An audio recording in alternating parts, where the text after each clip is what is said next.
Let's dive into the term toji, which is commonly heard when people recall something from a specific time period in the past. This word helps bring context and clarity when reflecting on certain moments. The word toji means at that time or back then. It's used to refer to a specific point in the past, giving context to an event or situation.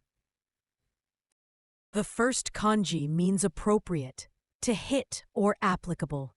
In the word ataru, it shows the idea of hitting or being on target.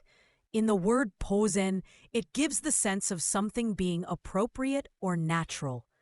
The second kanji means time, hour, or occasion. In the word jikan, it carries the basic meaning of time or duration. In the word tokei, it marks hours and the measuring of time. The era back then was interesting. 当時の時代は面白かった。当時の時代は面白かった。The situation at that time was difficult. 当時の状況は大変でした。当時の状況は大変でした。Memories of those days are nostalgic. 当時の思い出は懐かしいです。当時の思い出は懐かしいです。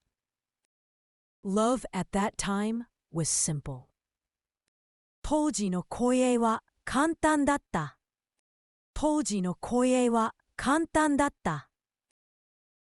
The most common synonym of toji is sonotoki. Both indicate a point in time, but sonotoki can be more general, referring to any time in the past, present, or future, while toji is specifically about the past. The most common antonym of toji is genzai. While toji refers to a time in the past, genzai refers to the present time or moment, highlighting the contrasts between past happenings and current situations.